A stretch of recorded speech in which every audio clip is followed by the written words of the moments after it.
Day 2. Welcome to day 2 of the free 7-day self-love challenge. In this video, we're focusing on eliminating negative self-talk and self-loathing. Get ready to dive deep. There might be emotions, there might be releases, there will be homework, and you might be a different person by the end. We will have an offer for you on day 4. That offer closes on day 7, so we can get ready for the next round. Go through the challenge as many times as you want for free. When you're ready, take the offer to go deeper. Now, let's get into it. What is up, everybody? Welcome to day 2. As you come on, tell us where you're from, if you're here. Holly says, hi, I'm here in secret. Oh, I know. Okay, because you're probably at work, right? Okay, we won't tell anyone. Hi, Becky. Hi, Nancy. Good afternoon. Nancy, you must be afternoon where you are. Yeah, she's East Coast, I think. Oh, okay. I see it. Almost afternoon. So, we're really excited about today. We're going to talk about kicking the ass of self-loathing instead of kicking your own ass.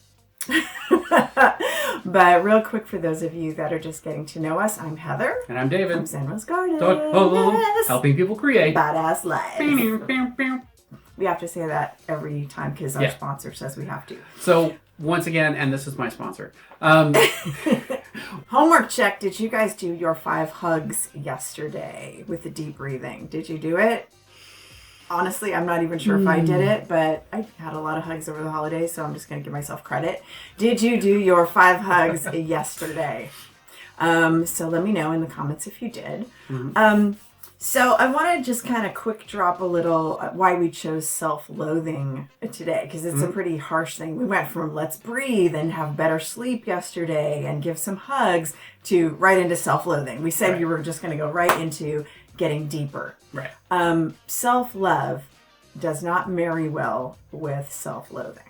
It's a bad marriage. And we chose self-loathing because it can get super subtle. Right. It comes in many forms, in many faces. And a lot of you might be saying, oh, I don't have a problem with self-loathing. I don't loathe myself. I don't have self-hatred, but I just want more self-love. There's some kind of balance that goes with that self-loathing and self-love. So they're kind of like going to balance each other out and you're going to kind of, you know what I mean? So where there's not enough self-love, self-loathing or some sort of self-hatred is going to fill it in, even if it doesn't look like hardcore self-hatred. So we're going to talk about the different ways that shows up. So what we want you to do is let us know if you give yourself the credit you deserve. Yes. Or are you even aware of how much credit you deserve? Are you aware of your worth and your value and what makes you special in the world? I think most of us don't. Right. And I'm going to tell you why. Are you aware of how much credit you deserve?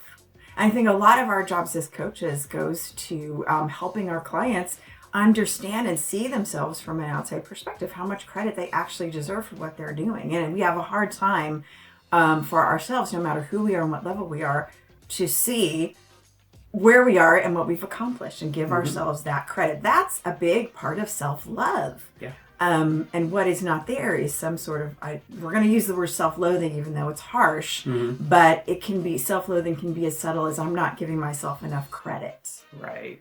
For what I have accomplished, for what I deserve, for what I give to the world. Right. And everybody at one point or another has struggled with self-loathing and self-esteem issues, because that's a part of learning how valuable you are to the world and how valuable, most importantly, you are to yourself. Right. So I want to tell you some experiences from my life as you were writing in the comments. Do you feel like you give yourself the credit you deserve or aware of how much credit you deserve? Right. So I'm going to tell you a little bit of my struggles with self-esteem and self-loathing. And you tell me if you resonate with any of these 5 points, because I dug deep last night and I'm like, where are the points where I have experienced this in any kind of subtle form? But several years ago, before I tell you that, I'm going to give you a little story of how I was kind of like arbitrarily running through life and not really realizing, just being myself, how I was affecting other people. And, you know, we can affect other people in a negative way and not realize it, but this is about how we affect others in our lives in a positive way, but don't see it. Years ago, and I credited this little burst of inspiration as not coming from my own self. I didn't give myself credit in the moment. And there was a girl that that I met in a church situation back when I was a churchy person that was struggling with, should she keep a baby or not? And I gave her some advice. I don't even remember what I said, but it was like in the moment inspiration. And I'm sure it was coming from some inspiration, but I didn't give myself credit in the moment for kind of being a coach to her. This is before I ever thought about being a coach or a spiritual guider or whatever it is. Spiritual guider. And years later, she came to me and she said, hey, my daughter's 6 years old now, and I want you to know that you changed my life, and I kept the baby, and she's the light of my life. I was a single mom and it was scary, but you gave me some really solid advice.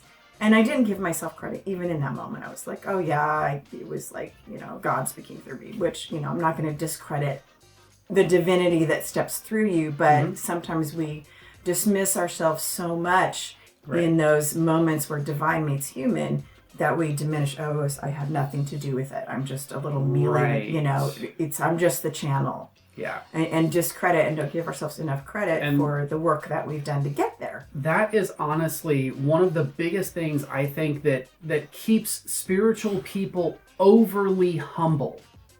Because when you're overly humble, that self-esteem doesn't have a chance to kick in, and realize that you are an integral part of the process of any spirit coming through, of any divinity coming through, any connection like Heather's talking about of the divine meets the human.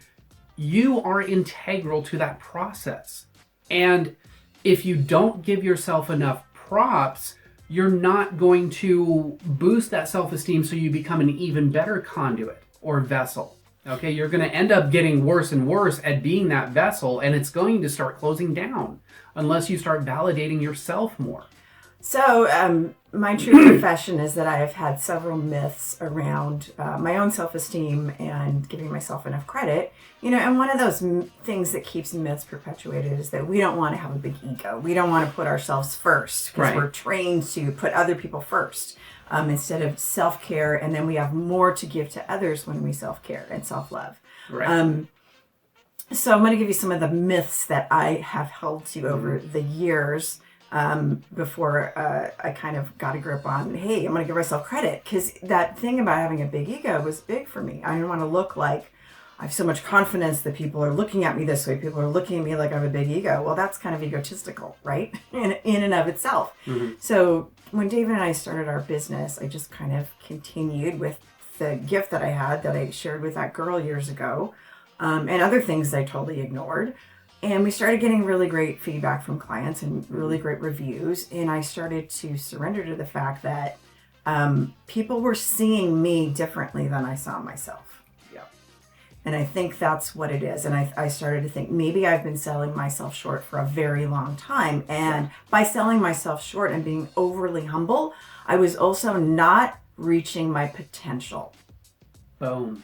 Just set that right there. That was the come to Jesus, come to Buddha moment. When I realized by being overly, it's not me, I was not reaching my potential. I was limiting myself on what I could accomplish. Right. So I was not seeing myself the same way other people were seeing me in a positive way. Right. So here's some of the myths that I was holding to. Number one, people were telling me things, positive things about myself, but they didn't really believe it, even though they were saying it. There was one of my kind of, talking myself out of giving myself credit. Number two, they just couldn't see the real me that was hiding. Right? And that's kind of the imposter syndrome that we talked about in several different videos over this past year or last year. They didn't see the real me that was hiding. They saw something that I was letting them see that was positive. Right? I'm putting my best face forward, but you don't really see the real me that's like struggling and not that great. Right. And if any of these numbers resonate with you, put a number in the comments. Right. So number one was they didn't really believe it, even though they were saying it. Number two, they just couldn't see the real me hiding. Put a number if you've experienced one of these. I'll put all five. Number three, they had a pretty low bar and were easily impressed. I've experienced that way. Yeah. I'm like, well, they're just really easily impressed. It's not that great, right? Number four was I had really good beginner's luck. like I really knocked that out of the park, but it was just beginner's luck, and I'm sure it's not going to be as good as the first time. Right. And that's one that I held to myself for a very long time. As weird and as subtle as that is, that was a mental process for me for a while. Number 5, and this is the worst one, and I probably got over this one quite a long time before the others, is that people were patronizing me, saying something nice to my face, but saying something negative behind my back, saying something different. That's a little bit more paranoid when I was deeper into scary parts of my life, but I think many people have experienced that. And I put these out there because we can hold a lot of shame around these 5 myths around how we feel about ourselves. And that, my friends, is self-loathing, self-hatred in many different subtle forms. And those are very subtle, right? Yep. Okay, so Aaron says 1, 2, 4, and 5. Yep. Nima says number 2. Don't be afraid to put those in the comments. Nima says 5. Yeah, I mean, I'm claiming all 5 right now because I don't want you to believe that I jumped out perfect and confident. So here's the thing as to why. Why does this happen? Why does our mind go to this space and place when none of these are really true? And deep down inside, we really know it, but we don't give ourselves the freedom to believe it. And it's because, again, the mind is wired to avoid pain.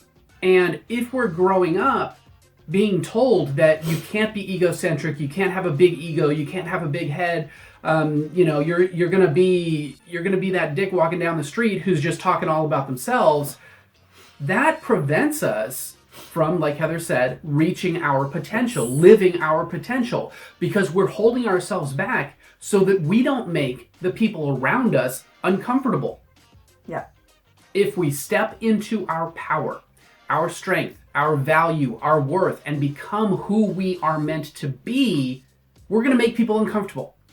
The reality is they're going to be uncomfortable anyway. They're already uncomfortable. They're uncomfortable with the potential or the possibility of you stepping into your power, stepping into your value, stepping into your worth, and owning it, because then they've got to look at themselves. And here's the irony of the whole situation. If you're putting other people first and holding yourself back and not fulfilling your potential, not stepping into it, in your mind, your conscious mind, you think you're putting the people first, but what you're doing is you're limiting your potential, so you really have less to give the person. You're giving them something generic, something you think they need, and you're not stepping into it with your full self. So you're actually robbing the person of what you could really give from your true, authentic, self-loving, totally full, authentic self. And here's another element to that, is by putting other people first, you're actually putting yourself first. Okay? Because if you step into your confidence, if you step into your power, then you give more authentically to them. So that's the real way to put them first, is put yourself first. As weird as a conundrum as it seems, put yourself first, then you put other people first. Okay? You're doing it for them to give more. But you can't give more unless you're operating in your potential. If you're operating in your potential, you do have more to give. So you are really thinking about them first, but you're also thinking about yourself first. So when looking at Nancy's comment, confident, yes, but I come across as a know-it-all. And that's one that I've struggled with my whole life, Nancy, because I remember one time in a conversation with someone, I was excited about talking about the archetypes in this conversation. And I was like, hey, da-da-da-da. And this woman turned to me and she says, oh, so you're that person who always has to be the smartest girl in the room.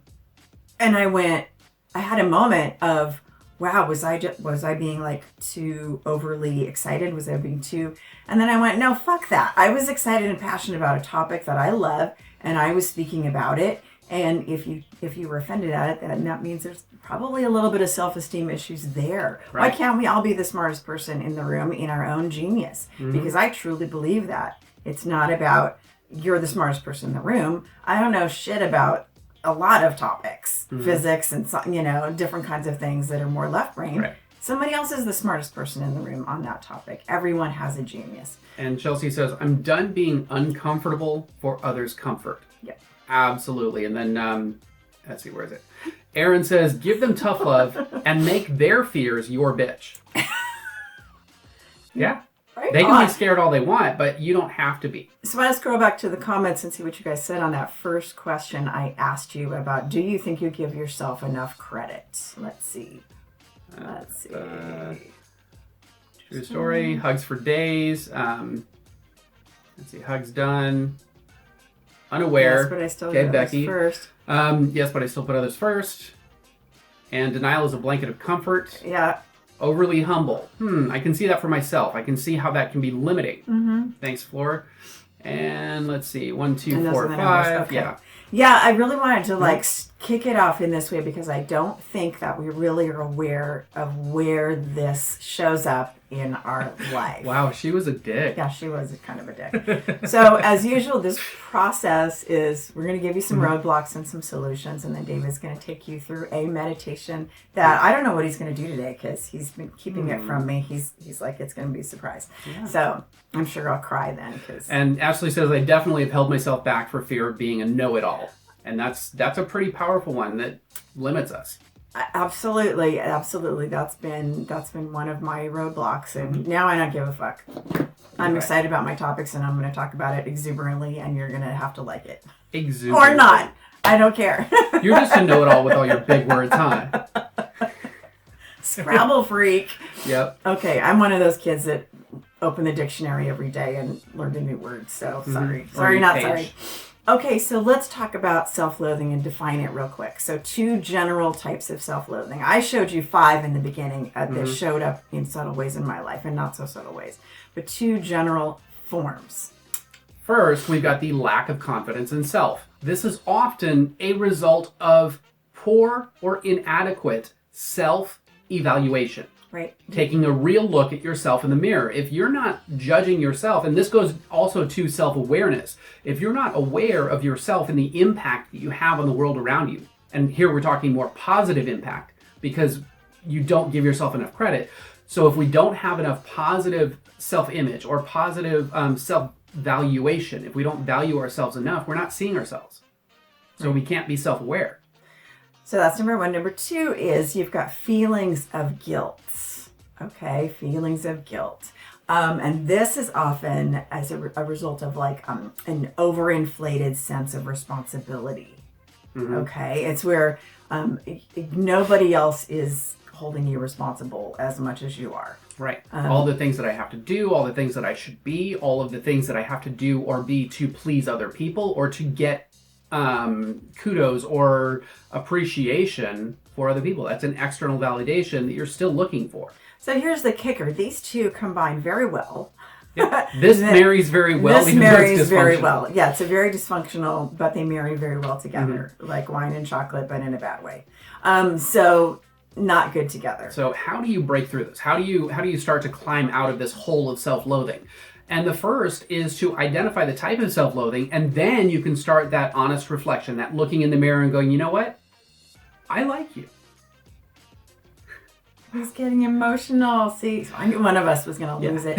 So ask that reflection back. When did you lose confidence, and how do you think you can get it back? And this is often a conversation you have to have with that self-loathing part of yourself as an almost as an external person. I'll tell you why in a few minutes. And this is a great time to do mirror work, where you're literally in the mirror looking at yourself and asking yourself these questions. When did you lose self-confidence? When did you allow that to be taken from you? And how can you get it back? And I'll tell you. What do you need? What do you need to get it back? And in a few minutes, I'll tell you why you need to do this as an external person, why it's so important to kind of step out and do it externally. Next, we get into why. So these are the 2 questions you're going to ask that self-loathing part of yourself. So why you assume responsibility for all of these things when no one else is holding you responsible. Why are you taking on the world? Why are you holding the weight of the world on your shoulders? And David, I think, doesn't know this, but when we first got together, maybe you do know this. I don't.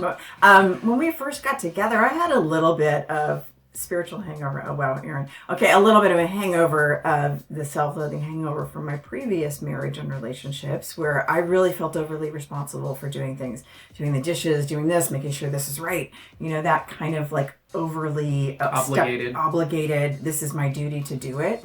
And David didn't give a fuck. And I realized how much I put that responsibility on myself before when it wasn't really my truth. Right. And so when I realized that energy wasn't there with David, I started to look at myself through his eyes, and I went, I'm putting so much pressure on myself in a place where I don't want to have that pressure. I did not know this. No, but this was like one of the leftover one of those myths, is overly responsible programs that is connected to self-loathing and being guilty and overly responsible. Being overly responsible is a big one, especially for women, and especially from women who are coming from a traditional kind of spiritual, religious upbringing that has definite roles for masculine, feminine. Right, and I realized David doesn't have any of those roles, and I've been buying into the bullshit for years. Even though I decided I wasn't buying into the bullshit, I was still doing some of the behaviors. Yeah, and my version is do you, boo. Whatever it is that makes you happy, do you. Because I'm going to do me. I'm really motivated when it comes to my life, and I have been my whole life, mainly out of a self-preservation mode where I had to do for myself because nobody else was doing it for me. So I had to step in and learn how to do it and crack the ice and get in there and dig away. And I fucked up a lot, if you want to look at it like that. But we all do. That's how we learn. We fall down, we get back up. We fall down, we get back up. You just keep getting back up. So that being said, I want to talk to you about a favorite article I read a while ago. I don't agree with all the things that the author of these articles says about self-loathing, but I've read a lot of his work. And he did an article in a psychology magazine years ago about superheroes. And for me, facing it, addressing it, fighting it, the self-loathing, despite all the barriers that self-loathing puts in front of you, is the real true hero's journey to do that battle with the thing that's battling you, which is you, right? Voldemort, Harry Potter, all of those external archetypes for us battling ourselves that we see in the movies all the time, all the heroes that we love.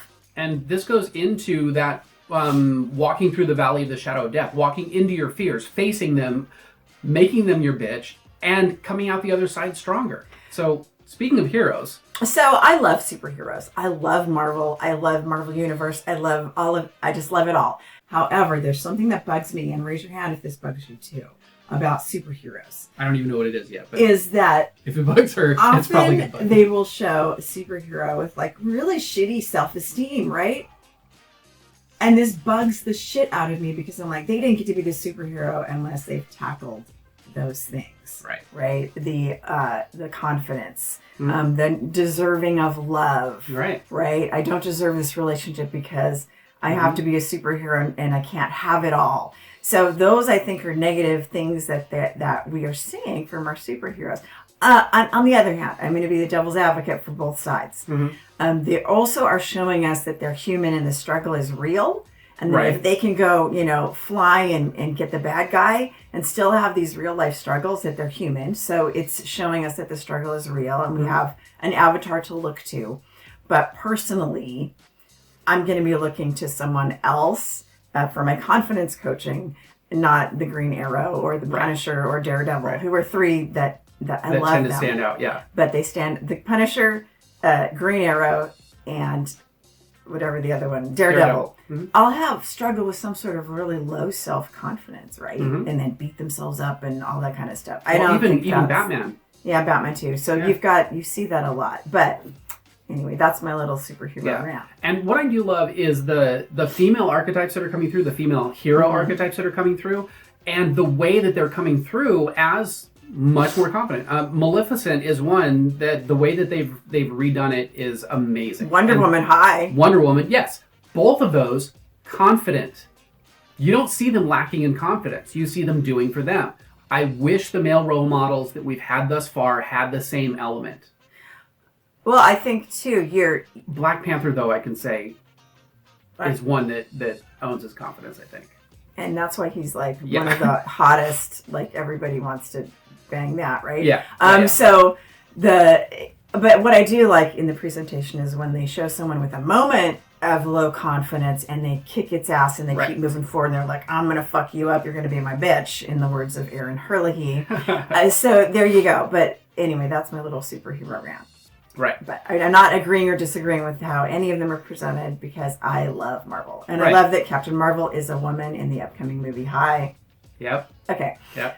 So now let's talk about self-compassion and self-loathing. Okay, here's the irony. We're going to get into what the cure for self-loathing is in all of its forms. Right. It's self-compassion, but here's the irony with that. The person that is experiencing self-loathing has a really hard time going to self-compassion. Right. Right? It's like you can't really tell a depressed person, just don't be sad. Just love yourself. It's easy. You can't do that. You can't throw, don't be sad, be happy on someone that's depressed. You have to get to that root of what it is that is making the person sad and depressed. Yeah. Or if somebody is all caught up in the coulda, woulda, shoulda, the I could have done better, I should be doing better, nobody's going to love me if I don't do this, you can't tell them, well, you did the best you could. Because they're not ready to hear that yet. They haven't gone through their hero's journey to the point where they're ready to accept compassion for themselves and from themselves. So how do you feel worthy of self-compassion, especially when you know better than everybody else your true worthlessness? That's the irony, and that's the inner battle that you have to battle, which is why I was telling you, stepping outside and doing that mirror work and going, so why do you feel this way? Really being objective with it, because those self-sabotaging mechanisms are always at play. And they're doing their best to protect you and keep you safe from that threat, which is your worthiness. So here's what it is. The self-loathing person does not respond to external praise well. They'll either minimize it, explain it away, or dismiss it altogether. These are the things that you've got to look at within yourself. If somebody's complimenting me, am I dismissing it? Right. And that is simply the way that your mind is presenting from a subconscious level ways to keep you safe. It's going to do all of these different avenues to maintain its job. So I want you to be fully aware that this is still your mind working perfectly as designed. So if you've got any kind of self-loathing, you believe on some level that people obviously don't know the real person inside, right? The imposter syndrome we talk about, which shows up in many different levels. It's difficult to initiate self-compassion for yourself. Because you feel you wouldn't deserve it, that you don't deserve it. It's not that you can't feel compassion, because you can feel compassion really easily for other people. It's just that you feel you don't deserve it for yourself. It's a waste of your energy to have self-compassion. And the funny thing here is, the conundrum, the irony is that you're wanting to give all of that same feeling to everybody else. You're wanting to do for everybody else and make sure that they're okay. Why are you doing that? Because you want it for yourself. But you don't feel like you deserve it for yourself, so you're going to keep giving it externally. Funny that way. It is. So let's talk a little bit about that self-perception. Okay? Self-loathers think they know themselves better than other people. Than anyone in the entire freaking world. Nobody knows me better than you. And which we're going to flip this on the head, because you should know yourself better than anybody else. But in this case, you don't. Right. And you have to look at the places where you don't know yourself as well as you think you do. Usually when we teach knowing yourself, we teach you know yourself better than anyone else, follow your truth. Right. This is the flip of that, and this is where it doesn't apply. You know yourselves better than others, and you see the negative qualities within yourselves that for some reason other people don't. How well do you really know yourself? That is the question. Are you really the best judge of your own character? Right.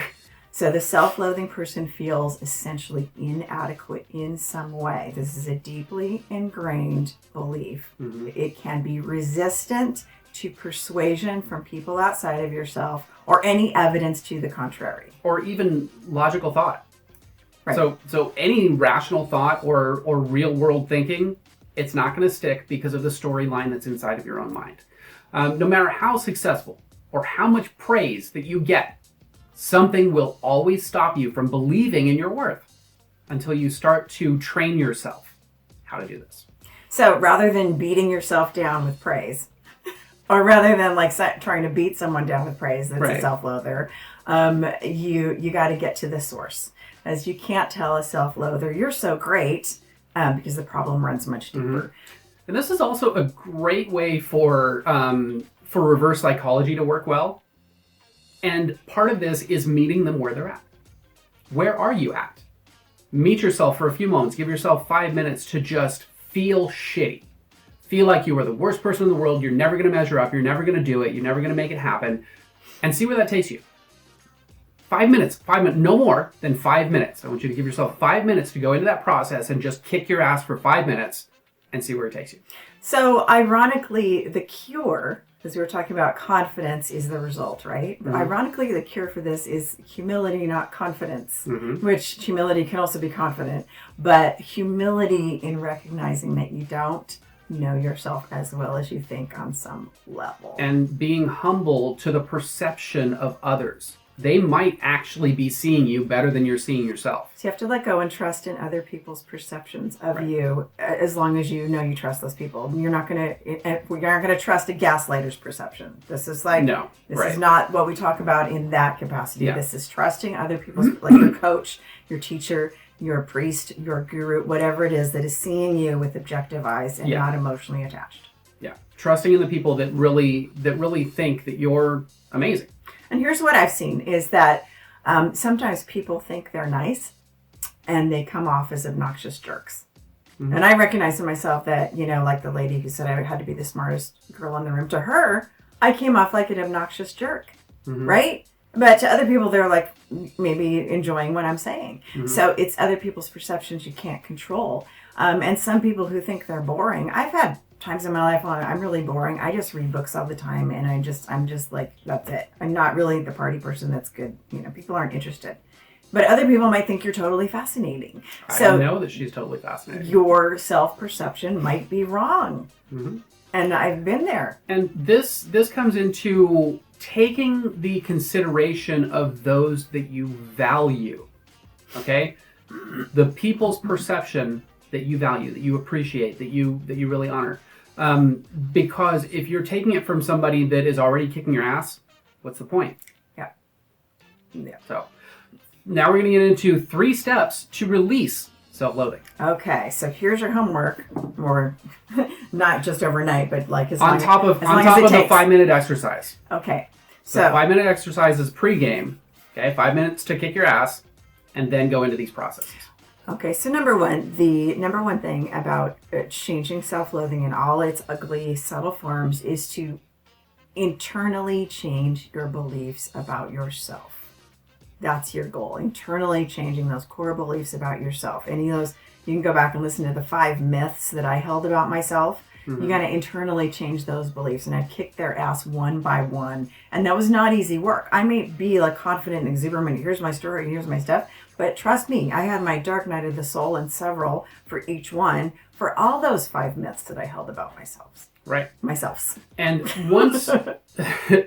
once you start recognizing any gaps in your self-knowledge, your self-assessment, your self-awareness, you might start to get ready to fill those gaps with evidence of your positive qualities from successes. And this is a great way to look at your past. Look at where you've come from and where you're at now. That's a really good way to boost your confidence because you see that you're less of a mess than you were back then. So the point of this step number 1 is the part of yourself that you see, that you think is important, may not be the most important part of yourself that other people see. Right. And here's a reason for that is because we are always looking for the best in people.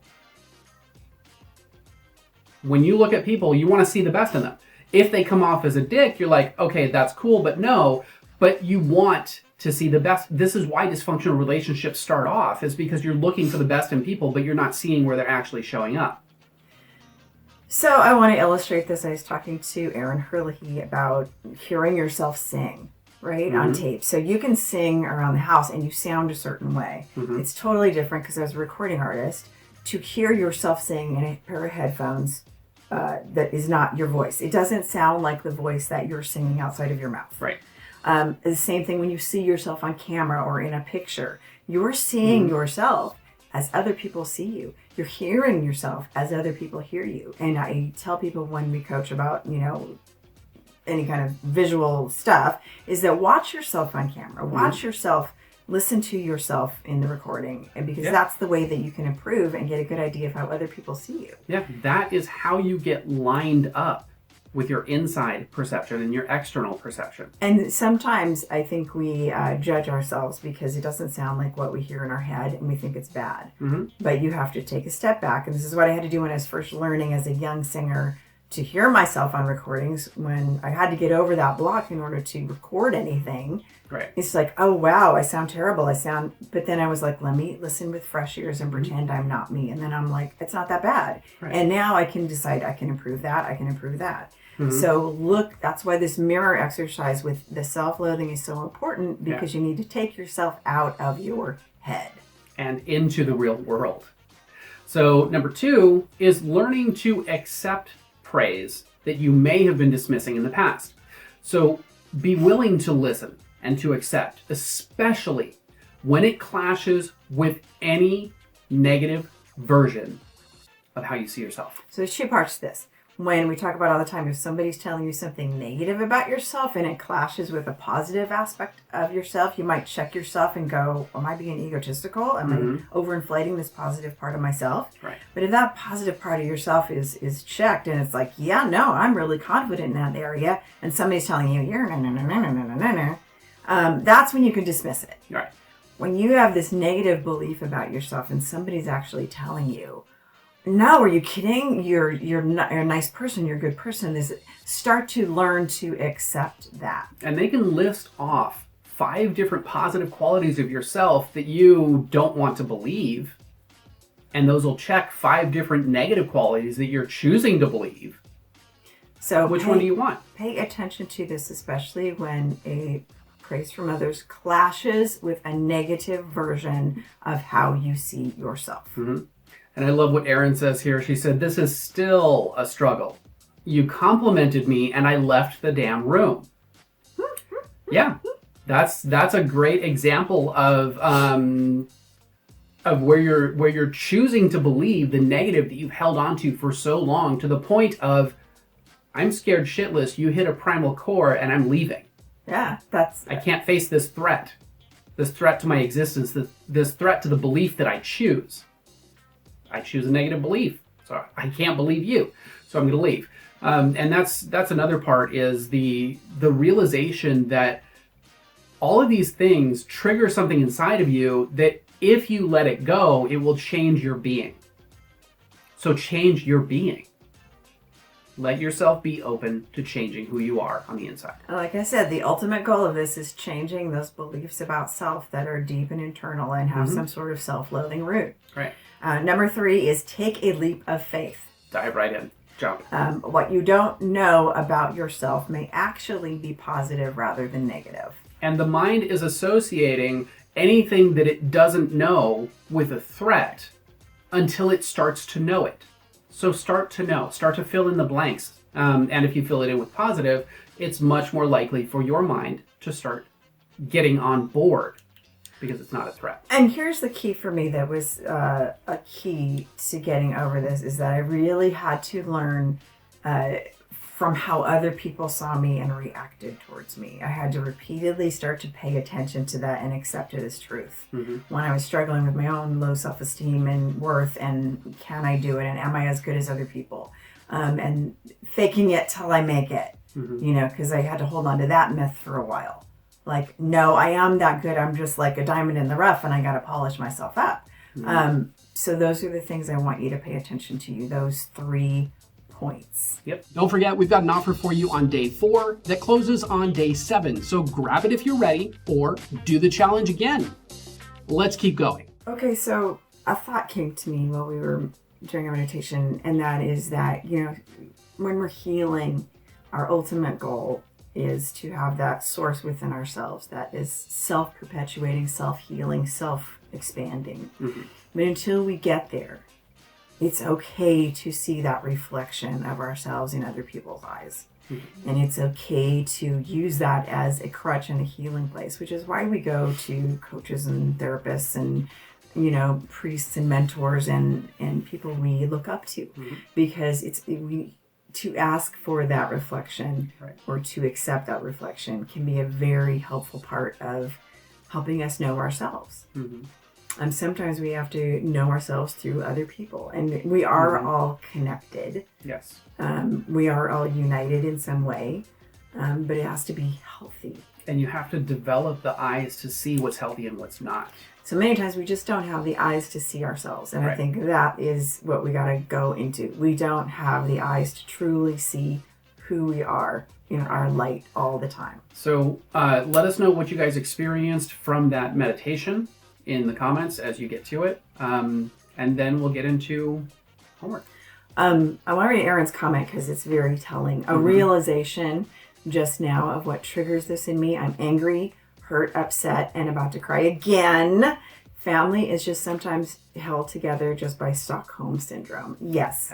I totally agree with that. I've seen that time and time again. Especially in dysfunctional families, Yes. right? Nima says, I've been running away from mirrors for a while, but looking into different mirrors can feel positive too. Thank you for that. Awesome. So we've got a little bit of a homework for you again. But this might be a little bit hard for you. And if it is, I hope you become the superhero and just dig through.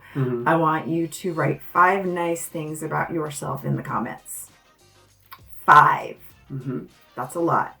And then I want you to pick someone in the comments. Try to mix it up, guys. And write one nice thing about someone in the comments. Right? So pick someone and write something you see about them in their profile. It's okay to stalk them for a minute. Right. And it can be somebody from the group, or it can be somebody from your personal life. We would prefer somebody from the group. If you would prefer somebody from your life, then you can do that. And my challenge is that you do it with someone that maybe you might not know that well on this in the comments. Say something nice about them. And this is a two-way challenge because the person who's receiving that compliment or that observation of something nice to them, you might have that reaction like, oh, that person doesn't really know me. How can they possibly see all those old this programs. positive thing? I want to trigger your programs here. Yes. So write one nice thing that you're observing about someone in the comments that you might not know that well. But take a minute, look at their profile, and write something nice about them. And then you as the person receiving it, I want you to see how you react. And get to the point of acceptance. Right. Get to that point where you say, fuck you, program. I'm just going to take a moment and I'm going to allow myself the freedom to receive this, whatever this is. So feel your resistance and accept that compliment. And do whatever it it is. Right. And then, so this is 2 parts. One is that compliment, and the other one is write 5 nice things about yourself in the comments. Yep. And they can be just words like nice, beautiful, smart, whatever. 5 things. Even if they seem generic, I want you to put 5 words and describe something nice about yourself. Post it here. Because the biggest exercise is not about the nice things about yourself or receiving from other people. It's putting yourself out there. Putting yourself out there because you're breaking that that program that I can't share my nice to the world. 5 nice things about yourself, that's 5 times you get to experience resistance and do it anyway. Yes. 5 times, 5 times that you get to just blow that resistance out of the water and go, you know what? Fuck that. Fuck you, old program. You don't get to control me. I'm gonna do this anyway. It's gonna be uncomfortable as fuck, and it's supposed to be because it's bringing you the exercise of strength. If you are drawn to do more than one compliment, if you are drawn to pick every person out in the comments and say that one nice thing about them, have at it. Have fun with it. Chelsea's just going and at kick ass. And Chelsea's already just breaking the rules. So do it. Yep. Love so it. Chelsea says, Nima supported my art journey. Absolutely. Nima is a beautiful mother. Nima says, fuck the program. And Erin is brave and beautiful inside and out. She inspires me. Fuck you, program. Yeah. So awesome. Get on it. That is your homework for tonight. I want to see it. It's going to be amazing. So when you're done with that, I want you to put #day 2 done. And that lets us know. I see Nancy's expansion and she's so nurturing. Awesome. Running in circles already. Yeah. It's tough. This is a tough one. This is not an easy one, and it's not supposed to be. That's why it's a fucking challenge. Yes. All right, guys. Thank you guys for joining us, and we know that time is a valuable and precious commodity, and the fact that you choose to spend that with us and with yourselves is absolutely appreciated every single time. I'm probably going to say that, and if I don't say it, know that I mean it. the time that you guys choose to spend with us and the time that you guys choose to spend with yourselves, improving your lives and making your lives badass, it's very, very, very much appreciated from our end. So thank you, and we will see you tomorrow.